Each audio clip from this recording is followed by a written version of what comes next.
चरणी लक्षणा गोरे बालकृष्ण चरणी लक्षणा गोरे जीवन संगे संगात देह वागोरे जीवन संगे संगात देह वागोरे बालकृष्ण चरणी लक्षणा गोरे बालकृष्ण चरणी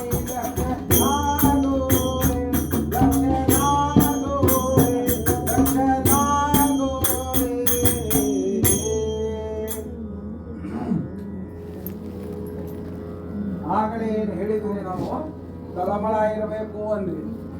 ನಮಗೆ ಎದರ ತಳಮಳ ಆತ್ರಿ? ಚಹಾದ ತಳಮಳ ಆತು. ಚಹಾದ ತಳಮಳಕ್ಕೆ ಮುಗಿಲಿಲ್ರಿ ಒಂದ್ ಸ್ವಲ್ಪ ಅಡಿಕೆ ಪುಡಿ ತಳಮಳ ಅಡಿಕೆ ಬೇಕು ಹಿಂದೆ. ಇನ್ನ ಒಂಚೂರು ಏನದ ಅಂತಂದ್ರ ಅಡಿಕೆ ಎಲಿ ತಳಮಳ ಆತು, ಎಲಿ ಹಾಕೊಂಡ ಬಿಟ್ವಿ. ಇನ್ನ ಅಕ್ಕಕ್ಕ ಮುಗಿದಿಲ್ರಿ ಒಂದಿಷ್ಟು ಮಂದಿಗೆ ಏನದ ಅಂತಂದ್ರ ನಾವು ಬೇರೆ ಬೇರೆ ಕಡೆ ಹೋಗಿರ್ತೀವಿ. ಹಳ್ಳಿ ಹಳ್ಳ್ಯಾಗ ತಂಬಾಕದ ತಳಮಳ ಆಗ್ತದಲ್ಲಿ. ಈ ತಂಬಾಕದ ತಳಮಳ ಆಗು ಮಂದಿ, ತಂಬಾಕ್ ತಿನ್ನು ಮಂದಿ ಏನಂತಾರ ಅಂತಂದ್ರ ತಂಬಾಕ ಪತ್ರಂ ಪರಮಂ ಪವಿತ್ರಂ ಮುಖೇ ಗ್ರಹಿತ್ವಾ ತುಳಸಿ ಸಮಾನಂ. ನೋಡ್ರಿ ಅವ್ರು ಏನಂತಾರ ಅಂತಂದ್ರ ದೇವಿ ಅಂತಾಳ ಚಹಾದ ಚಟ ಆಗ್ಯದಿಲ್ಲೋ ತೀರಿಸ್ಕೊಂಡ್ ಬಾ, ಅಡಿಕೆ ಚಟ ಆಗ್ಯದಿಲ್ಲೋ ಅದನ್ನು ಬಾಯಿ ಆಡಿಸ್ಕೊಂಡ್ ಬಾ, ತಂಬಾಕದ ಚಟ ಆಗ್ಯದಿಲ್ಲೋ ಅದನ್ನು ತೀರಿಸ್ಕೊಂಡ್ ಬಾ. ತೀರಿಸಿಕೊಂಡು ಬಂದು ಕೂತು ನನ್ನ ಮಂಡಲದೊಳಗೆ ಕೂತು ನನ್ನ ಕಥಾ ಶ್ರವಣ ಅನ್ನೋದನ್ನ ಮಾಡಿದ್ದ ಆದ್ರೆ ನೀ ತಿಂದಂತ ತಂಬಾಕ ತುಳಸಿ ಸಮಾನ ಆಗ್ತದೆ ಅಂತೇಳಿ ತಿನ್ನಾರದವ್ರು ನಾಳಿಂದ ಚಲೋ ಮಾಡಿ ಬಿಡು ತಡಿ ಹೇಳ್ಯಾರ ಇವ್ರು ಕತಿ ಕೇಳೇವಿ ನಾವು ಯಾಕೆ ತಿಕ್ಕೆ ಬಿಡೋಣ. ಅದು ಸತ್ಕಥಾ ಪ್ರಾರಂಭದಲ್ಲಿ ನೋಡ್ರಿ ಎಲ್ಲಿ ಒಳ್ಳೇದದನೋ ಅಲ್ಲಿ ಕೆಟ್ಟದ್ದದ, ಎಲ್ಲಿ ಸಜ್ಜನರನ್ನವ್ರು ಇದ್ದಾರೋ ಅಲ್ಲಿ ದುರ್ಜನರನ್ನವ್ರು ಇದ್ದಾರೆ. ಹಿಂದಕ ಕಶ್ಯಪ ಮಹರ್ಷಿಗಳಂತಾಗೋದು. ಆ ಕಶ್ಯಪ ಮಹರ್ಷಿಗಳಿಗೆ 13 ಜನ ಹೆಂಡಂದ್ರು. ಯಪ್ಪ ಅಂದೊಬ್ಬ ಏನ್ರಿ ಒಂದ ಕಟ್ಕೊಂಡ 2 ಕೈಲೇ ಉಂಡಕತ್ತೇವಿ, ಇನ್ನು 13 ಮಂದಿ ಕಟ್ಕೊಂಡು ಹೆಂಗಿತ್ತಾನ? ಗಣಿತ ಮಾಸ್ತರ್ ಅಂದ್ರು ದ್ಯೂಟಿಗೆ ಮಾಮ 13 ಎಳೆ 26 ಕೈಲೇ ಉಣ್ತಾರ, ಮುಂದೆ ಹೇಳ್ರಿ ನೀವು ಅಂತ. ನೋಡ್ರಿ ಏನದ ಅಂತಂದ್ರ ಆ ಕಶ್ಯಪ ಮಹರ್ಷಿಗಳಿಗೆ 13 ಜನ ಹೆಂಡಂದ್ರು, 11 ಜನ ವ್ಯರ್ಥ ಆಗಿ ಹೋದ್ರು. 2 ಮಾತ್ರ ವಿಶಿಷ್ಟವಾದಂತಹ ಸ್ಥಾನವನ್ನು ಪಡೆದರು. ಯಾರು ಅಂದ್ರೆ ದಿತಿ ಮತ್ತು ಅದಿತಿ ಎನ್ನುವರು. ಆ ಅದಿತಿಯ ಉದರದಿಂದ ದೇವತೆಗಳ ಜನ್ಮ ಆತು, ದಿತಿಯ ಉದರದಿಂದ ರಾಕ್ಷಸರ ಜನ್ಮ. ಈ ದೇವರು ರಾಕ್ಷಸರು ಬೇರೆ ಅಲ್ರಿ, ಅಣ್ತಮ್ಮಂದ್ರಿ ಇವರು. ಹಿಂದಿನ ಮಂದಿ ಅಣ್ತಮ್ಮಂದ್ರ ಇದ್ದಂಗೆ ಇಲ್ಲಿ ಭಾಗಾದ್ಯಾರ ಕತೆ ಬರ್ದಾಡ್ಬೇಡ್ರಿ ಅಂತಿದ್ರು ನೋಡ್ರಿ. ಆ ಭಾಗಾದ್ಯಾರ ಅಂದ್ರೆ ಇವರ ರಾಕ್ಷಸರು ಮತ್ತು ದೇವರು. ದೇವ್ರಂದ್ರ ದೇವ್ರು, ದಿಂಡ್ರಂದ್ರ ರಾಕ್ಷಸರು. ದೇವ್ರಿಲ್ಲ ದಿಂಡ್ರಿಲ್ಲ ಹಂಗ ಅಡ್ಯಾಡ್ತದ ನೋಡೋದು ಬೈತಿದ್ರು ಹಿಂದಿನ ಮಂದಿ. ಅದಕ್ಕೆ ಏನದ ಅಂತಂದ್ರ ದಿತಿ ಅದಿತಿಯ ಉದರದಿಂದ ರಾಕ್ಷಸರು ಮತ್ತು ದೇವತೆಗಳ ಜನ್ಮ ಆತು. ಆದ್ರೆ ದಿತಿ ರಾಕ್ಷಸಿ ಗುಣವುಳ್ಳಂತ ಸ್ತ್ರೀ ಆಗಿದ್ದರಿಂದ ಒಂದು ಇಚ್ಛೆಯನ್ನ ವ್ಯಕ್ತ ಮಾಡ್ಯಾಳ ತಮ್ಮ ಮಕ್ಕಳ ಮುಂದೆ. ಏನು ಅಂತಂದ್ರೆ ಆ ಸ್ವರ್ಗ ಪದವಿಯನ್ನ, ಇಂದ್ರ ಪದವಿಯನ್ನ ರಾಕ್ಷಸ ಕುಲ ಪಡ್ಕೋಬೇಕು ಅನ್ನೋ ಒಂದು ಇಚ್ಛೆಯನ್ನ ತನ್ನ ಪುತ್ರರ ಮುಂದೆ ವ್ಯಕ್ತ ಮಾಡ್ಯಾಳ. ಯಾವಾಗ ತಾಯಿ ಇಚ್ಛೆಯನ್ನು ವ್ಯಕ್ತ ಮಾಡಿದ್ದು ಆಕೆಗೆ 2 ಬಲಾಢ್ಯರಾದಂತಹ ರಾಕ್ಷಸ ಪುತ್ರರಿದ್ರು. ಯಾರು ಅಂತಂದ್ರೆ ರಂಭ ಮತ್ತು ಕರಂಬರೆಂಬ ರಾಕ್ಷಸರು. ಕರಂಬರು ತಾಯಿ ಇಚ್ಛೆ ಪೂರ್ಣಗೊಳಿಸೋದ್ರ ಸಲುವಾಗಿ ಏನ್ ಮಾಡಿದ್ರು ಅಂದ್ರೆ ಕಠಿಣವಾದ ತಪಸ್ಸನ್ನು ಮಾಡಿದರು. ಹೆಂಗಿತ್ತು ಅವರ ತಪಸ್ಸಂದ್ರೆ ರಂಭ ಅನ್ನುವ ನೀರಿನೊಳಗೆ ಮುಳುಗಿ ಶಿವ ಜಪವನ್ನು ಮಾಡಿ ಕತ್ತಿದ. ಕರಂಬ ಅನ್ನುವ ತನ್ನ ಸುತ್ತಲೂ ತನ್ನಷ್ಟ ಎತ್ತರಕ್ಕೆ ಅಗ್ನಿಯನ್ನು ಹಾಕೊಂಡು ಒಂದ ಕಾಲ ಮೇಲೆ ನಿಂತು ಪಂಚಾಗ್ನಿಕ ಹೋಮ ಸೂರ್ಯ ಜಪವನ್ನು ಮಾಡಿ ಕತ್ತಿದ. ಯಾವಾಗ ಕಠಿಣವಾದ ತಪಸ್ಸನ್ನು ಮಾಡಿ ಕತ್ತರು ಆವಾಗ ಏನಾಯ್ತು ಅಂತಂದ್ರೆ ದೇವತೆಗಳು ಒಂದು ಸ್ವಲ್ಪ ಚಿಂತಾಕಾಂತರ ಆದ್ರು. ಇನ್ನು ಇವ್ರು ಏನಾದ್ರು ವರ ಪಡ್ಕೊಂಡು ಬಂದ್ರಂದ್ರೆ ನಮ್ಮ ಪದವಿ ನಮ್ಮ ಸೀಟ್ ಹೋಗ್ತದ, ಏನಾದ್ರೂ ವಿಚಾರ ಮಾಡ್ಬೇಕು ಇದಕ್ಕೆ ಅಂದವರು ಅನೇಕ ಪ್ರಯತ್ನಗಳನ್ನು ಮಾಡಿದ್ರು. ಅವರ ತಪಸ್ಸನ್ನ ಭಂಗ ಮಾಡ್ಬೇಕಂತ ಹೇಳಿ ಜೋರಾಗಿ ವಾಯುದೇವರು ಜೋರಾಗಿ ಗಾಳಿಯನ್ನು ಬೀಸಿದ್ರು. ಅಗ್ನಿಯ ಮಳೆಯನ್ನು ಸುರಿಸಿದ. ಇಂದ್ರ ಜೋರಾಗಿ ಮಳೆಯನ್ನು ಸುರಿಸಿದ. ಜಗತ್ ಅಲ್ಲೋಲ ಕಲ್ಲೋಳಂತ ವಾತಾವರಣ ನಿರ್ಮಾಣ ಆದ್ರು. ಅವರ ಮನಸ್ಸು ಅನ್ನೋದು ವಿಚಲಿತ ಆಗಲಿಲ್ಲ. ಯಾವಾಗ ಮನಸ್ಸು ಅನ್ನೋದು ವಿಚಲಿತ ಆಗಲಿಲ್ಲೋ ಭಗವಂತ ವಿಚಾರ ಮಾಡಿದ, ಇವ್ರಿಗೇನಾದ್ರೂ ವರ ಅನ್ನೋದನ್ನು ಕೊಟ್ಟದ್ದಾದ್ರೆ ಧರ್ಮವನ್ನ ಹಾಳು ಮಾಡ್ತಾರೆ, ಅದಕ್ಕೆ ಇವರ ತಪಸ್ಸನ್ನ ನಾನಾ ಭಂಗ ಮಾಡಬೇಕು ಅಂತೇಳಿ ಭಗವಂತ ಏನ್ ಮಾಡಿದ ಅಂತಂದ್ರೆ ಭೂಮಿಯ ಮೇಲಿಂದ ಒಂದು ಎಮ್ಮೆಯನ್ನು ತಗೊಂಡ. ಆ ಎಮ್ಮೆಯನ್ನು ತಗೊಂಡು ಅದಕ್ಕೆ ಸ್ತ್ರೀ ರೂಪವನ್ನು ಕೊಟ್ಟ, ಮೋಹಿನಿಯ ರೂಪವನ್ನು ಕೊಟ್ಟು ಅದಕ್ಕೆ ಆಜ್ಞೆಯನ್ನ ಮಾಡ್ತಾನೆ. ಏನಂದ್ರೆ ಭೂಮಿ ಮೇಲೆ ಇಬ್ಬರು ರಾಕ್ಷಸರು ತಪಸ್ಸನ್ನು ಮಾಡಿಕತ್ತಾರೆ, ನೀ ಹೋಗಿ ಅವರ ತಪಸ್ಸನ್ನು ಭಂಗ ಮಾಡು. ಯಾವಾಗ ಭಗವಂತನಿಂದ ಆಜ್ಞೆ ಪಡೆದಂತ ಸ್ತ್ರೀ ರೂಪದ ಎಮ್ಮಿ, ಮೋಹಿನಿ ರೂಪದ ಎಮ್ಮಿ ಕಾಲೊಳಗೆ ಗೆಜ್ಜೆಯನ್ನ ಹಾಕೊಂಡು ಭೂಮಿ ಮೇಲೆ ಪಾದ ಇಟ್ಟು ಯಾವಾಗ ಗೆಜ್ಜಿನಾದ ಅನ್ನೋದು ವ್ಯಕ್ತ ಆತು, ಇವ್ರ ಕೈಯಾಗಿನ ಜಪಮಣಿ ಬಿದ್ದೂರಿ. ನೋಡ್ರಿ ಅಷ್ಟು ಗುದ್ದಾಡಿದ್ರೆ ಏನು ಮನಸ್ಸಲ್ಲ ಏನಾಗಿದ್ದಿಲ್ಲ, ವಿಚಲಿತ ಆಗಿದ್ದಿಲ್ಲ. ಒಂದು ಗೆಜ್ಜಿನಾದಕ್ಕೆ ಅವ್ರ ಮನಸ್ಸನ್ನೋದು ವಿಚಲಿತ ಆಗಿಬಿಡ್ತು. ರಂಭ ನೀರಿನಿಂದ ಹೊರಗೆ ಬಂದಾನ ಶಿವಜಪವನ್ನು ಬಿಟ್ಟು, ಕರಂಭ ಅಗ್ನಿಯಿಂದ ಹೊರಗೆ ಬಂದಾನ ಸೂರ್ಯಜಪವನ್ನು ಬಿಟ್ಟು ಮೋಹಿನಿ ರೂಪದ ಎಮ್ಮೆಯನ್ನು ನೋಡಿ ಮೋಹಿತರಾಗ್ಯಾರ.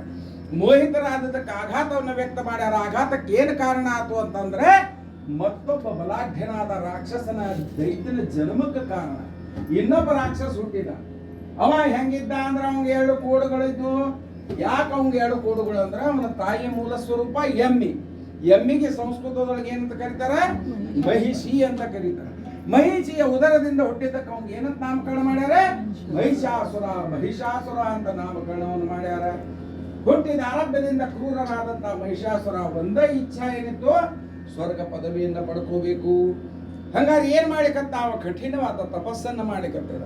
ಅವನ ತಪಸ್ಸಿನ ಉಗ್ರತೆ ಎಷ್ಟಿತ್ತಂದ್ರೆ 10 ದಿಕ್ಕುಗಳಿಗೆ ಏನದ ವ್ಯಾಪಿಸ್ಲಿಕ್ಕತ್ತು. ಹೇಗಿತ್ತು ಅವನ ಉಗ್ರತೆ ಅಂತಂದ್ರೆ ತಪೋಗ್ರೀನೇ 10 ದಿಶಾ ವ್ಯಾಪ್ತ ಹೋತಿ, ತಪೋಗ್ರೀನೇ 10 ದಿಶಾ ವ್ಯಾಪ್ತ ಹೋತಿ, ಮಸ್ತಕಾಧೂಳಿ ವಂದಿ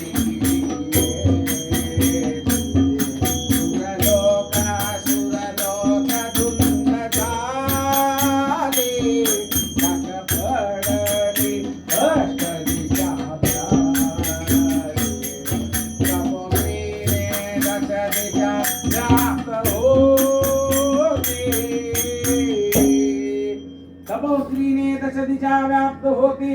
ಅವನ ತಪಸ್ಸಿನ ಅಗ್ನಿ 10 ದಿಕ್ಕುಗಳಿಗೆ ಹರಡ್ಲಿಕ್ಕತ್ತಾನ. ಮಸ್ತಕದಿಂದ ಕಿಡಿಗಳು ಉತ್ಪನ್ನ ಆಗಿ ಹೋಗಿ ಅಪ್ಪಳಿಸ್ಲಿಕ್ಕತ್ತಾವ. ಎಲ್ಲಿ?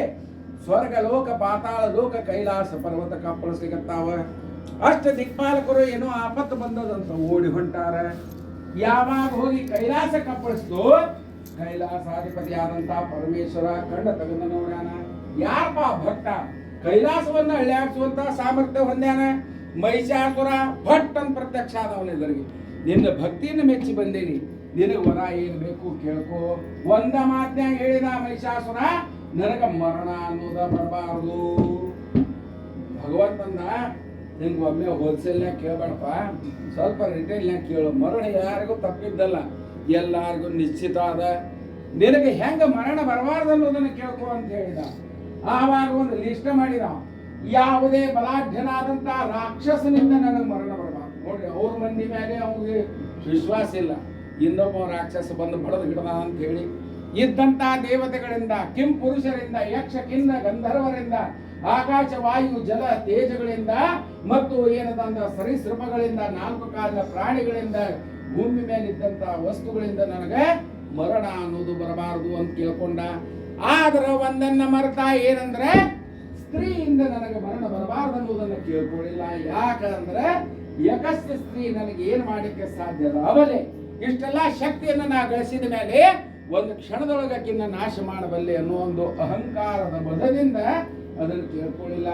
ಆ ಅಹಂಕಾರವನ್ನು ಭಗವಂತ ಅವನ ಮನಸ್ಸಿನೊಳಗೆ ತುಂಬಿ ಅದನ್ನು ಗುಪ್ತಿಟ್ಟು ಏನದಂದ್ರೆ ತಥಾಸ್ತು ಅಂತ ಅದೃಶ್ಯನಾಗ್ಯಾನ. ಭಗವಂತನಿಂದ ಹೊರಪಡದಂತ ಮಹಿಷಾಸುರ ಮುದ್ದೆ ಕೆಲಸ ಏನ್ ಮಾಡ್ಯಾನ, ದೇವತೆಗಳ ಜೊತೆ ಯುದ್ಧವನ್ನ ಸಾರ. ಹೆಂಗಿತ್ತಂದ್ರೆ ಯುದ್ಧ ಈಗಿನ ಹಂಗೆ ಏನೋ ಆಪರೇಷನ್ ಸಿಂಧೂರ್ ಸರ್ಜಿಕಲ್ ಸ್ಟ್ರೈಕ್ ಇದ್ದಿದ್ದಿಲ್ಲ. 100 ವರ್ಷಗಟ್ಟಲೆ ಯುದ್ಧ ನಡೀತಿತ್ತು. ಹೆಂಗ ಯುದ್ಧ ನಡೆದಾದ ಅಂತಂದ್ರ ದೇವಾಚ ಶಕ್ರಾಧಿಪ ಅಸುರಾಂಚ ಮಹಿಷ ಕರತಿ ಹೇ ಕಲಹ ಶತವರ್ಷಾಂತೆ ಪಾವನಿ ಪರಿಭವ ಶತಮಣ್ಣು ಚೇಮಣೆ ಬಳ.